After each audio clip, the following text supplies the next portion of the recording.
আজ বিধানসভায় পূর্ণাঙ্গ বাজেট পেশ করবেন রাজ্যের অর্থ প্রতিমন্ত্রী চন্দ্রিমা ভট্টাচার্য।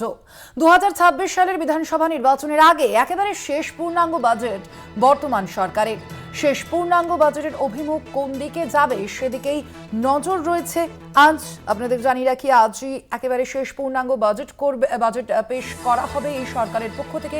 সামনেই রয়েছে 2026 বিধানসভা নির্বাচন এবং তার আগেই এই পূর্ণাঙ্গ বাজেটে কোন কোন দিকে গুরুত্ব দেওয়া হয় অবশ্যই সেদিকে আমাদের নজর থাকবে। রাজ্যের যে আর্থিক স্বাস্থ্য এবং একই সঙ্গে যে বিপুল খরচের যে পরিমাণ, সেই দুই বিষয়ের মধ্যে সামঞ্জস্য বিধান অবশ্যই একটি বড় চ্যালেঞ্জ যথেষ্টই রাজ্য সরকারের ক্ষেত্রে। সেই চ্যালেঞ্জ কতটা ভাবে পূরণ করতে পারে, কতটা সম্মুখীন হয়ে সেই দিকের ক্ষেত্রে কি কি ঘোষণা হতে পারে অবশ্যই সেদিকে আমাদের নজর রয়েছে।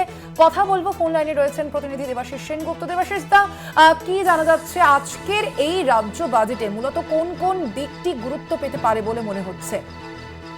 দেখো, মুখ্যমন্ত্রী মমতা বন্দ্যোপাধ্যায়ের দৃষ্টিভঙ্গি ছিল এই তৃতীয়বার ক্ষমতায় আসার পরে কর্মসংস্থান বৃদ্ধি এবং শিল্প বৃদ্ধি।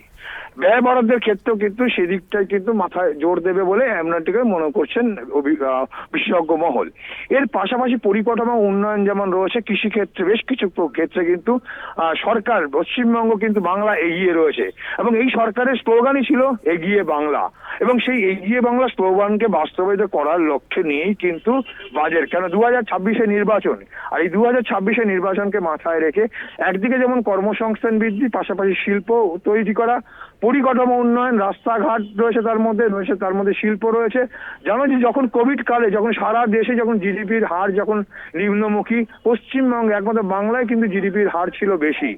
এবং সারা দেশে যখন দেখা যাচ্ছে কর্মসংকোচন হয়েছে, সেই জায়গায় দাঁড়িয়ে দেখা গেছে বাংলায় কর্মসংস্থান সেই সময়টাও বৃদ্ধি হয়েছে। অর্থাৎ বলা যেতে পারে মুখ্যমন্ত্রী মমতা বন্দ্যোপাধ্যায় যে প্রয়াস ছিল যে বাংলার উন্নয়ন এগিয়ে বাংলা, সেই এগিয়ে বাংলার দিকে কিন্তু বাংলা এগিয়ে যাচ্ছে।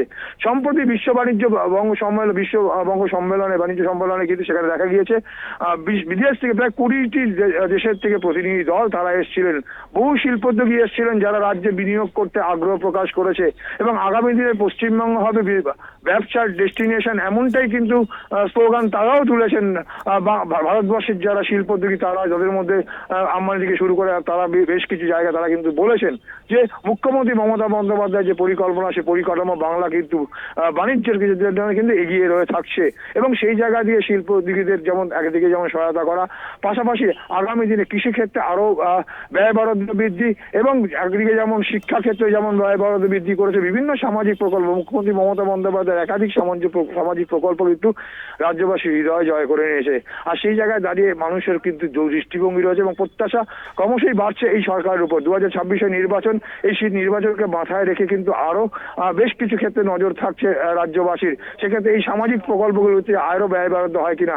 আর যখন এই সামাজিক প্রকল্পগুলো রাজ্য সরকার যখন চালিয়ে যাচ্ছে, কেন্দ্র এবং রাজ্যের যে যৌথ যে সামাজিক প্রকল্পগুলো আছে, সেই বহু প্রকল্প কেন্দ্র সরকার তাদের বরাদ্দ বন্ধ করে দিয়েছে। ইতিমধ্যেই রাজ্য সরকার যা অভিযোগ, 1,75,000 কোটি টাকা কেন্দ্রের কাছে পাওনা।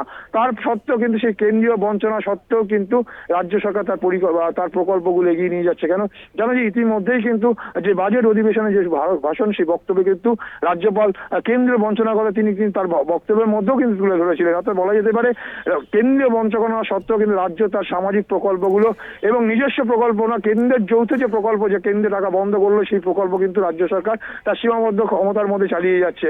পাশাপাশি পরিকাঠামো উন্নয়ন এবং সমস্ত দিক দিয়ে এগিয়ে যাচ্ছে বাংলা। এবং সেই বাংলাকে যে মূলত যে এই যে কেন্দ্রের কাছে রাজ্যের যে প্রায় 1,71,000 কোটি টাকা বকেয়া বাকি রয়েছে, একাধিক প্রকল্পের বরাদ্দ বন্ধ রেখেছে কেন্দ্র, সেখানে সমস্ত দায়িত্বই রাজ্যকে নিতে হচ্ছে। সেক্ষেত্রে এই সামগ্রিক বিষয়ের মোকাবিলা কিভাবে করতে পারবে আজকের এই বাজেটে, করা কিভাবে সম্ভব হতে পারে বলে মনে করছো? দেখো, 2011 সালের পর থেকে দেখা গেছে মুখ্যমন্ত্রী মমতা বন্দ্যোপাধ্যায় বিভিন্ন ভাবে কিন্তু এই কেন্দ্রীয় বঞ্চনা, যখন দেখা যাচ্ছে যে এই কেন্দ্রের যে সরকার, বিজেপি সরকার, তারা যখন বারবার করে বলছে উন্নয়নের কথা, বলছে বাংলার উন্নয়নের কথা বলছে, একদিকে যখন বঞ্চনা করছে এবং বারবার বাংলা তার যে প্রাপ্য টাকা চেয়ে পাচ্ছে না, বারবার অভিযোগ করা হচ্ছে এবং কেন্দ্রের কাছে একাধিকবার মুখ্যমন্ত্রী দরবার করেছে। তারপরেও কিন্তু কেন্দ্র সরকার রাজ্যের যে বরাদ্দ, রাজ্যের যে হকের টাকা, পাওনা টাকা, সে টাকা দিচ্ছে না। এবং সেই জায়গা থেকে দাঁড়িয়ে কিন্তু রাজ্য সরকার কোনো প্রকল্প বন্ধ করেনি, সমস্ত প্রকল্প চালিয়ে নিয়ে যাচ্ছে। এবং দেখা গিয়েছে যে তার নির্বাচনের সময় কেন্দ্রের যে সরকার, তাদের যে এখানে দল, রাজ্যের যে বিরোধী দল, তারা বারবার বলে আসছে ইসবার 200 পার, এই ধরনের স্লোগান দিয়ে আসছে। তারপরে দেখা গেছে বাংলার মানুষ কিন্তু মুখ্যমন্ত্রী মমতা বন্দ্যোপাধ্যায়কে দুহাত বলে সমর্থন দিয়েছে, তার দলকে সমর্থন দিয়েছে। এবং সেই জায়গা থেকে যত তারা সমর্থন পেয়েছে, অর্থাৎ রাজ্যের সরকার যেমন সমর্থন যত পেয়েছে, ততই কিন্তু বঞ্চনা বেড়েছে, এমনটাই কিন্তু অভিযোগ করছে কেবলমাত্র পশ্চিমবঙ্গ সরকার নয়, সরকার দল নয়, পাশাপাশি কিন্তু যারা বিশেষজ্ঞ মহল তারাও কিন্তু স্বীকার করছে যে বাংলা যত এগিয়ে যাচ্ছে কেন্দ্রীয় বঞ্চনা তত বাড়ছে। কেন নির্বাচনে তারা পরাজিত হচ্ছে রাজ্যের যে বিরোধী দল, এবং সেক্ষেত্রে বাংলা সেই আক্রোশ, বাংলাকে পেটে মারার, ভাতে মারার তারা চেষ্টা করছে, এমনটাই অভিযোগ করছে শাসক দল করছে, পাশাপাশি বিশেষজ্ঞ মহলও করছে। এবং সেই জায়গা থেকে দাঁড়িয়ে যে আয়ের সংস্থান বিভিন্নভাবে খুঁজে নিয়েছে মুখ্যমন্ত্রী, এবং সেই আয়ের সংস্থান করেও কিন্তু যদি তারা কিন্তু সেই বাজেট চালিয়ে যাচ্ছে এবং পরিকাঠামো উন্নয়ন করে যাচ্ছে, একের পর উন্নয়ন করে যাচ্ছে, যার জন্যই কৃষিতে এগিয়ে বাংলা, ধান উৎপাদনে এগিয়ে বাংলা, 100 দিনের কাজে এগিয়ে বাংলা। এবং সেই জায়গায় দাঁড়িয়ে থেকে কেন্দ্রকে বঞ্চনা করলেও কিন্তু বাংলা কিন্তু এগিয়ে যাচ্ছে। তাদের যে মূল স্লোগান, অর্থাৎ এই তৃণমূল সরকারের যে স্লোগান, মহামাটি মানুষের সরকার স্লোগান হচ্ছে এগিয়ে বাংলা, সেই এগিয়ে বাংলাকেই কিন্তু তার প্রতিফলন হয়তো এই বাজেটে দেখা যাবে। কেন যে সামাজিক প্রকল্পগুলো রয়েছে আমাদের সেই কারণে আরো বাড়তি নজর থাকবে এই বাজেটের দিকে, যে বাজেটে ঠিক কোন কোন বিষয়গুলিতে গুরুত্ব আরোপ করা হয়। আপাতত ধন্যবাদ তোমায়। আমরা কথা বলছিলাম, ফোন লাইনে ছিলেন প্রতিনিধি দেবাশিস সেনগুপ্ত।